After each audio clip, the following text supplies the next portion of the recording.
নমস্কার, আপনারা দেখছেন আমন্ত্রণ টিভি আর আপনাদের সঙ্গে রয়েছি আমি শ্রাবণী। আজকে খেলার দুনিয়ার কিছু খবর নিয়ে। ইতিমধ্যেই কিন্তু সিডনিতে অস্ট্রেলিয়ার যে পঞ্চম টেস্ট ম্যাচ অর্থাৎ শেষ টেস্ট ম্যাচটি কিন্তু চলছে। এই টেস্ট ম্যাচ কিন্তু ভারতীয় দল খেলতে নেমেছে জসপ্রীত সিং বুমরার অধিনায়কত্বে। আমরা দেখেছি যে পার্থে যে প্রথম টেস্ট ম্যাচটি অস্ট্রেলিয়ার এগেনস্টে ভারতীয় দল খেলতে নেমেছিল, সেখানে কিন্তু অধিনায়কত্ব করেছিলেন জসপ্রীত সিং বুমরা এবং সেই প্রথম টেস্ট ম্যাচে কিন্তু ভারত জয়লাভ করেছিল। তারপর পরপর টেস্ট ম্যাচগুলোতে কিন্তু কোনোটা বৃষ্টির কারণে ভেস্তে গিয়েছে, তারপরে টেস্ট ম্যাচগুলোতে কিন্তু রোহিতের অধিনায়কত্বে ভারতীয় দল সেরকমভাবে পারফরমেন্স করতে পারেনি এবং ভারতীয় দল কিন্তু বাকি যে টেস্টগুলো ছিল প্রথম টেস্টের পরে সেই টেস্ট ম্যাচগুলোতে কিন্তু ভারতীয় দল পরাজিত হয়েছে।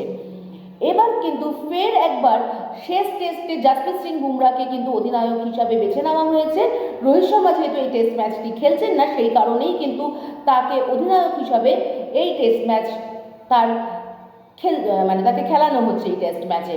কিন্তু একটা দুঃখের বিষয় যে ভারতীয় দল কিন্তু জসপ্রীত সিং বুমরাকে এই মুহূর্তে পাচ্ছে না, কারণ খেলার মাঝ পথে অর্থাৎ দ্বিতীয় ইনিংস যখন ব্যাট করতে নেমেছে টিম অস্ট্রেলিয়া, তখন কিন্তু চোটের কারণে হঠাৎই চোট পেয়ে জসপ্রীত সিং বুমরাকে মাঠ ছাড়তে হয়।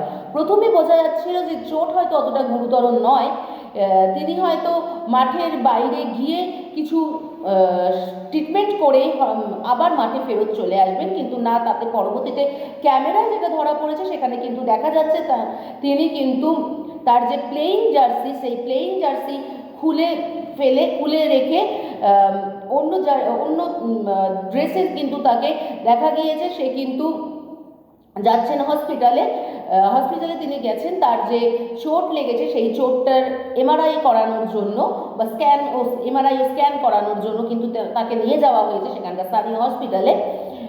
যদিও আশা করা হচ্ছে যে বুমরার চোট হয়তো সেরকম কিছু গুরুতর নয়, তিনি আবারও খেলার অর্থাৎ অস্ট্রেলিয়ার এগেন্স্ট যে পঞ্চম টেস্ট ম্যাচ অর্থাৎ শেষ টেস্ট ম্যাচটি চলছে সেখানে আবার তিনি ফিরে আসবেন, অর্থাৎ মাঠে তাকে আবার নামতে দেখা যাবে পুনরায়। এই মতো সময়ে কিন্তু ভারতীয় টিমের অধিনায়কত্ব সামলাচ্ছেন বিরাট কোহলি।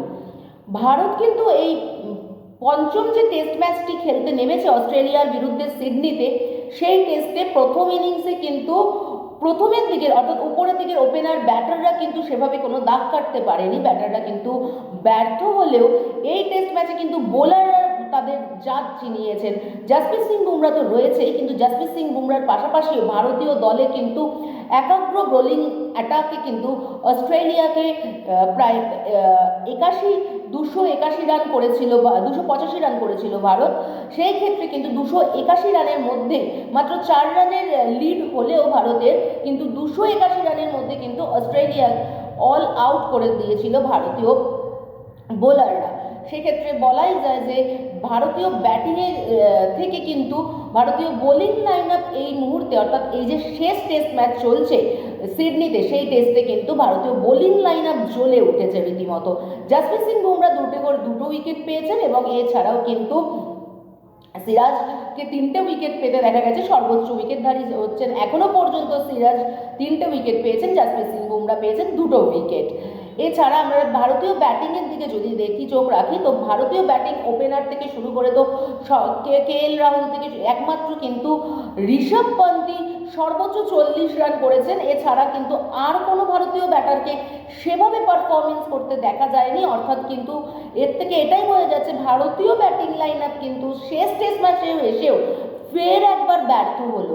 এই ব্যর্থতা, ভারতীয় ব্যাটারদের যে এই ব্যর্থতা কেন সেটা তা কিন্তু ভারতীয় দলের ওপর নিশ্চয়ই একটা প্রশ্ন চিহ্ন খাড়া করছে। কারণ কোথাও হলে কিন্তু ভারত যদি এই সিডনি টেস্ট ম্যাচটা না জিততে পারে, সেক্ষেত্রে কিন্তু ওয়ার্ল্ড টেস্ট চ্যাম্পিয়নশিপ খেলার আশা পুরোপুরি শেষ হয়ে যাবে ভারতীয় দলের। এখন দেখার বিষয় এটাই যে জসপ্রীত সিং বুমরা আবার পুনরায় মাঠে না ফিরতে পারেন কিনা এবং ভারত এই যে পঞ্চম অর্থাৎ শেষ টেস্ট ম্যাচটি খেলছে অস্ট্রেলিয়ার এগেনস্টে, সেটি ভারত তাদের অস্ট্রেলিয়ার হাত থেকে জয়টা ছিনিয়ে নিতে পারে কিনা, এর ওপরেই কিন্তু রয়েছে আপামর ভারতবাসীর চোখ এবং আমরাও এর ওপরে কিন্তু নজর রাখছি সারাক্ষণ যে ভারতীয় দলের আলটিমেট রেজাল্ট কি হয়। এখনকার মতন এই পর্যন্তই।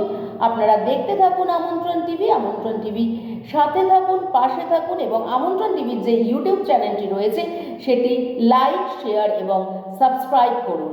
আমাদের পাশে থাকুন, সাথে থাকুন আর নিজেদেরকে প্রতিনিয়ত আপডেট রাখুন। আপনারা দেখছেন আমন্ত্রণ টিভি। দেখুন, জানুন, মেতে উঠুন।